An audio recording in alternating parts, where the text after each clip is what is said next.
Hey, did you go drinking again? It's the third time this week. When I come home and see that I have to deal with someone like you, an annoying old woman, I can't help but feel disgusted. I have to drink just to tolerate it. Lately, it's been every weekend, and now even on weekdays. Men have social obligations. I work too. Sometimes you should come home early and be a companion for Tom. What do I care? Taking care of the child is the wife's job. Lately, my husband and I have been arguing like this every day. We've been married for 12 years, and his habit of wasting money is a constant headache for me. I'm Kelly, 36 years old. I've continued working even after getting married. My husband is 2 years older than me. Since we aged together and he calls me an old woman, it naturally makes me think he's an old man. Even though I try not to retort in the same way to avoid escalating the argument, we still constantly disagree on matters related to money and our child. I work for a fairly large company, and they have a good maternity and childcare leave system. So my return to work after having a child went smoothly. I have no complaints about my job. My husband also works for the same company, but he changed departments after my return, so we rarely see each other at work. My husband is currently in the sales department, so he has more social commitments than me in the general affairs department, and I understand that he often can't leave work on time. But still, I can't help but think about it. My husband has never once helped with dropping off or picking up our child from daycare. Hey, why don't you pick up our child from time to time? That's your job. Besides, I never even wanted a child in the first place. But the child is already born. It's pointless to say that now. You said that seeing him would make me feel attached, but that is not true. I don't feel attached to him at all. He doesn't even like me. That's because you never play with him. Even when Tom tries to talk to you, you ignore him. I want to relax on my days off. I can't be bothered to take care of the child. Our only son, Tom, is now in the 4th grade of elementary school. He's at an age where he can understand many things. He's surely aware that his father is indifferent towards him. Tom used to talk to him a lot when he was younger, but my husband would just give short and dismissive responses. Hey, Dad! Listen! What? I'm watching TV right now. Don't bother me. I'm sorry. Hey, you can't say things like that. Shut up! I'm tired from work every day. Unlike you in the general affairs department, sales requires a lot of consideration. Don't make me tired, even on my days off. It's the same old story. My husband is completely uninvolved in school events and parenting. He has never attended a parent-teacher day or a sports day. It feels like I'm practically a single mother. Even our son has stopped initiating conversations with his father. On top of that, my husband splurges on himself without buying anything for his son. He bosses around the house, and my frustrations keep growing. I try not to complain too much, but I can't help but do so, and there's a reason for that. Actually, when our child turned 3 years old, my husband's death came to light. Since we both work, we split the living expenses, so I didn't know how my husband was using his salary. But since our child was born, our living expenses increased accordingly. Naturally, our respective shares of the expenses increased as well. We had an agreement to deposit predetermined amounts into a shared account for living expenses. However, even though we only increased it by $200 since our child was born, my husband frequently failed to deposit money on the specified date. When I confronted him, it was revealed that he had debt before we got married. What's more, the debt was still close to $30,000. When I asked him what the debt was for, how much he has been paying each month, and when he expects to pay it off, he just laughed foolishly and said it seemed like it would never end. Well, I've been paying it off with revolving payments.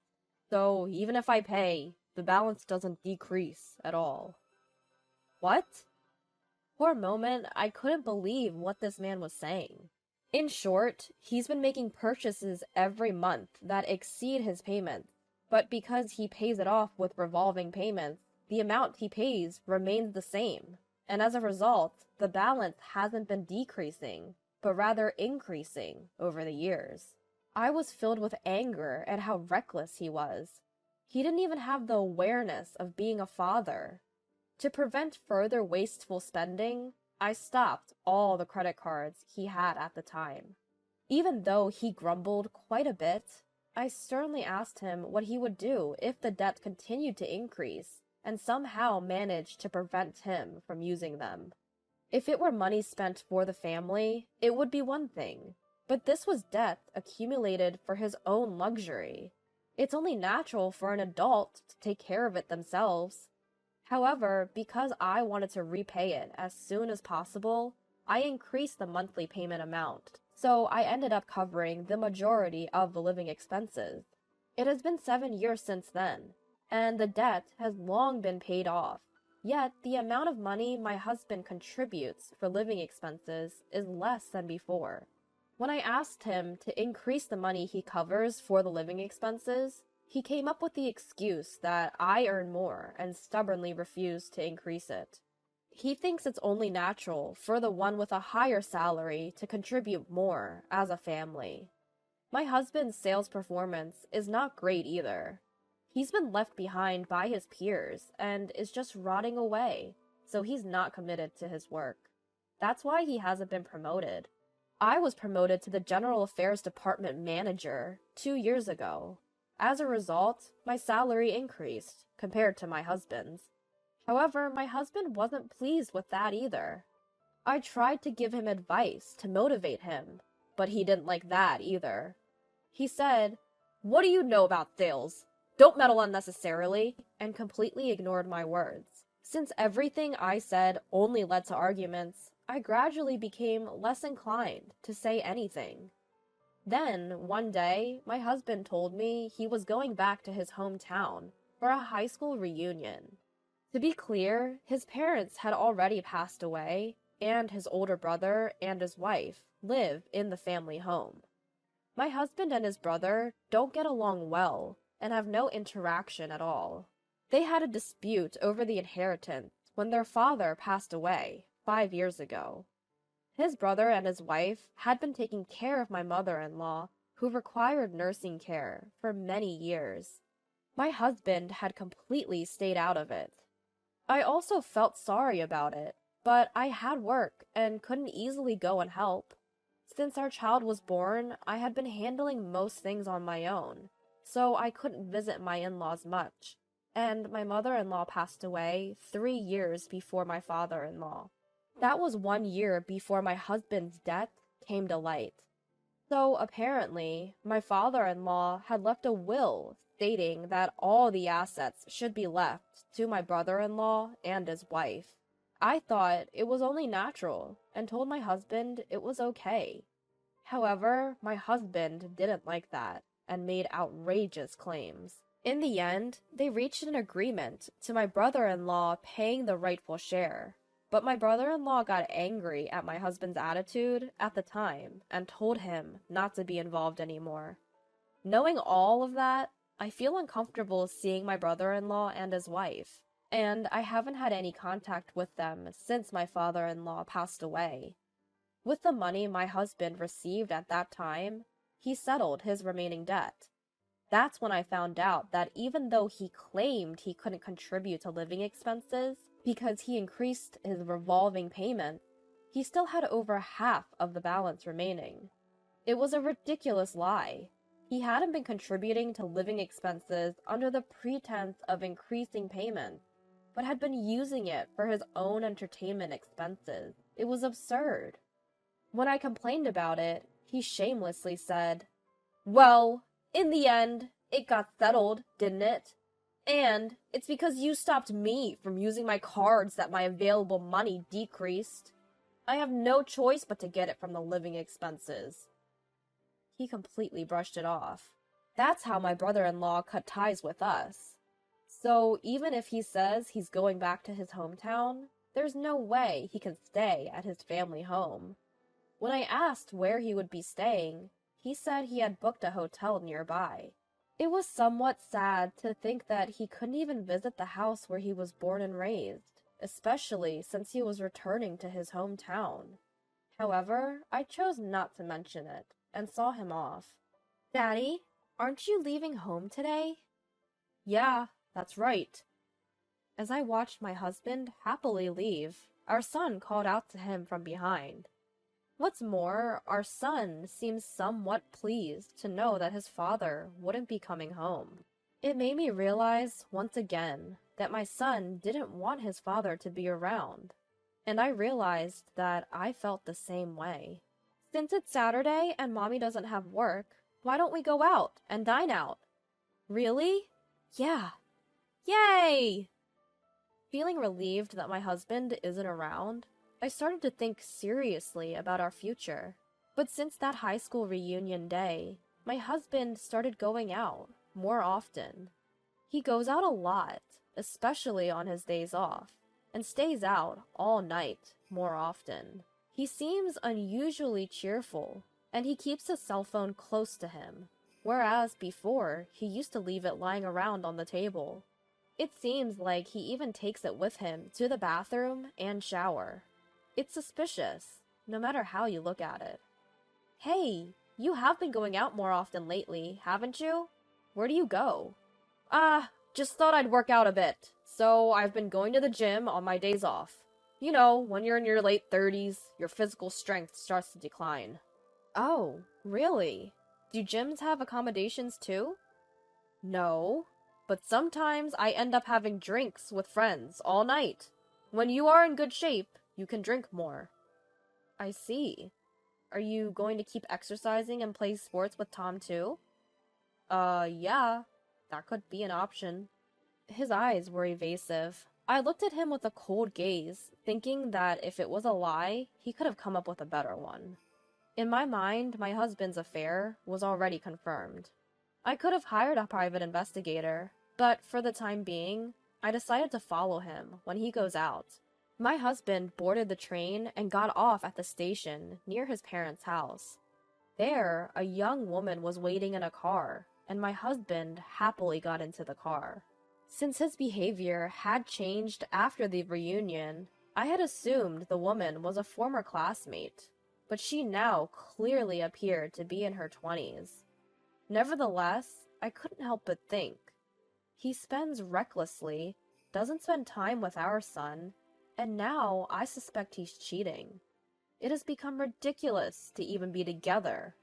I made up my mind to leave my husband and started preparing for it. Well, I'm heading out. I might stay at a friend's place tonight. Oh, I see. Take care. It was the perfect opportunity, or so I thought. However, just then, I discovered that my credit card was missing from my wallet. I remember having it there until yesterday. Since I hadn't taken it out or used it, I couldn't think of anywhere I might have lost it. I immediately contacted the credit card company and reported it as lost. They asked me for the last time I used it, but I couldn't remember exactly when it was. I checked the transaction records on my computer and provided them with the information. Fortunately, they informed me that it hadn't been used since then, so that was a relief. I hadn't lost it or taken it out of my wallet, so why did it disappear? There was only one answer, without even having to think about it. My husband must have taken it from my wallet. It was the only explanation I could come up with. I thought that my husband would do it. For the past 6 months or so, my husband had been receiving collection letters from various credit card companies. I guess his own cards had reached their credit limit. When he settled his debt, he must have secretly applied for new cards, and not just one, but several. I had chosen to ignore it, thinking that since he would be the one paying it off, there was no need to say anything. But stealing someone else's card? That just makes him a plain thief. In any case, I'm glad I noticed it early. I started packing my husband's belongings right away. I know where he is. I had a private investigation agency find out who my husband's affair partner is. She's a 26-year-old woman who lives near his parents' house. She's about a decade younger than my husband. According to the investigation report, the woman he's been seeing is divorced and apparently moved back to her parents' house last year. Scott probably met her while she was working at the business hotel, where he stayed for a high school reunion. They lived in the same neighborhood and knew each other by sight, so they might have had an enjoyable chat. Scott has been frequently visiting her parents' house. He has known her parents by sight since he was a child, so maybe he feels comfortable going there. But do her parents let him stay over, even though they know he's still married? Well, that doesn't matter. I loaded Scott's belongings into the truck that arrived shortly and sent them off. Next up is our turn. I've canceled the credit card. Shall we move out too, Tom? Yeah, let's do that. Tom seems quite excited. When I told him we're going to live separately from his father, he responded, Absolutely. Just as Scott had long ceased to be my husband in my heart, he had ceased to be a father in Tom's eyes. I regretted that I didn't make this decision sooner. By nightfall, we had moved in our new place. We had completely moved out of the house we had been renting, turned off all utilities, and returned the keys in the presence of the real estate agent. While Tom and I were discussing what to have for dinner, a call came from Scott. Hey! What the hell is this? Why are you sending me my stuff? Everyone here is shocked. Well, you seem to be spending a lot of nights there. I thought it would be convenient if you had your personal belongings there. Stop kidding! Because of you, now Marilyn's parents know that I'm still married. You put the divorce papers in the shipment.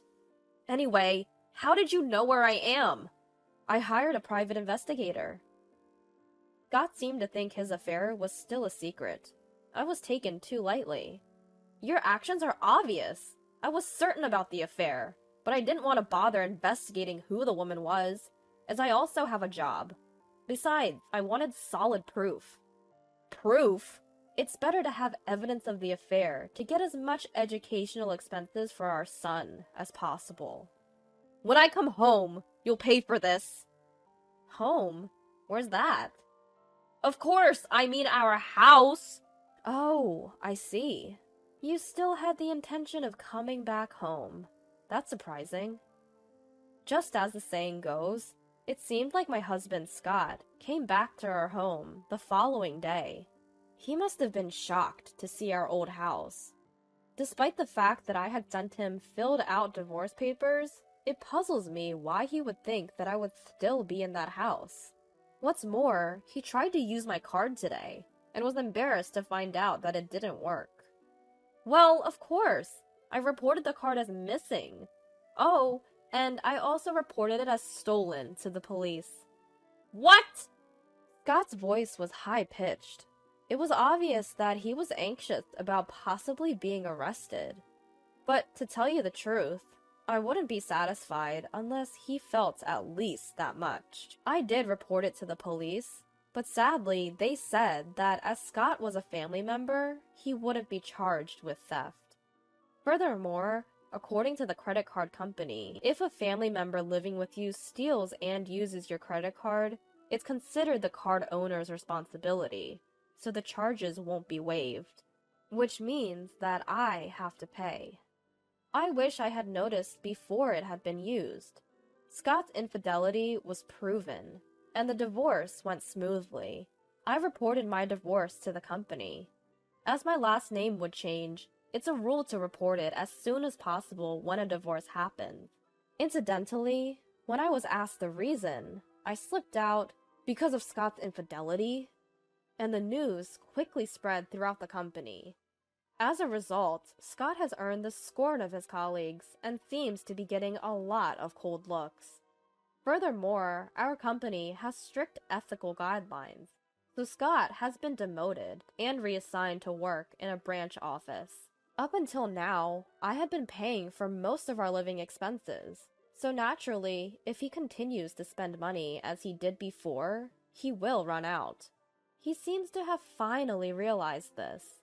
In addition to being demoted and having his salary further reduced, he seems to be living in poverty due to having to pay child support and for the lavish spending he did with his own card. He's been late with his payment.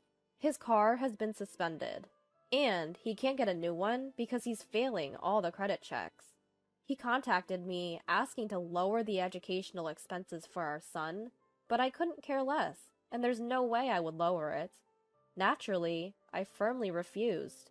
Then he had the audacity to say that he broke up with the woman he cheated on me with and wanted to reconcile with me. That's even more unthinkable. Never contact me again, I said, and hung up the phone. The woman Scott cheated with not only knew Scott was married, but also hadn't told her parents. It seems that her previous divorce was due to her own infidelity as well, and her parents were furious when they found out. They disowned her and kicked her out of the house. Whether she got my contact information from Scott or not, she also directly called me to ask me to reduce the educational expenses for our son. It's simply unimaginable that she would even come to me with such a request. I refused, naturally, and she was sobbing on the other end of the line. Oh boy. I truly realized how tough being divorced is. Even so, now I'm living a very enjoyable life every day with my son, Tom. Tom seems to be much more relaxed and happier than when his dad was at home. If I had thought from the beginning that he wasn't there wouldn't be anything to expect. So it's truly refreshing. I plan to keep working hard at raising my son and my job from now on.